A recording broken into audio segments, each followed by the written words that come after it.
તમે જોઈ રહ્યા છો અમારી બાળકોની ખાસ news channel RGS1 Kid News. અહીં અમે તમને દરરોજ આપીશું નવી માહિતી, રસપ્રદ સમાચાર જાણવાની અનેક વાતો. તો ચાલો મિત્રો, આજના દિવસથી સમાચારની શરૂઆત કરીએ RGS1 Kid News સાથે. આજે 11મી માર્ચ 2026 અમેરિકાના ઈરાન વચ્ચે યુદ્ધની અસરથી એલપીજી પુરવઠો 30% ઓછો થયો. હાટકેશ્વર બ્રિજ નીચે મુકાયેલા રેતી ભરેલા કોથળા પડતા મહિલાની ઈજા.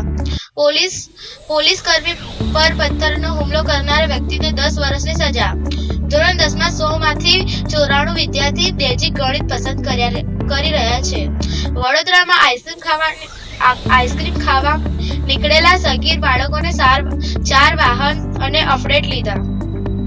ડુપ્લિકેટ નંબર પ્લેટ સાથે દોડતી લશ્કરી બસ ઝડપાઈ. શેર બજારમાં રોકાણકારોને રાહત, ફરી શેર બજાર થોડું વધ્યું.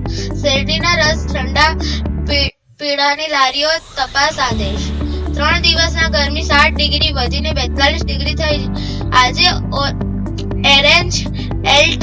આજે અમદાવાદનું મહત્તમ તાપમાન 40 ડિગ્રી અને લઘુત્તમ તાપમાન 22 ડિગ્રી રહેશે. મિત્રો, આજના બધા સમાચાર પૂરા થયા. આશા છે તમને આજની માહિતી મજા પડી ને ગમી હશે. જો તમને અમારી ન્યૂઝ પસંદ આવી હોય તો લાઈક કરો, શેર કરો અને RGS1 Kid News ચેનલને સબસ્ક્રાઇબ કરવાનું ભૂલતા નહીં. આજ માટે એટલું જ. કાલે ફરી મળીશું નવી જાણકારી સાથે.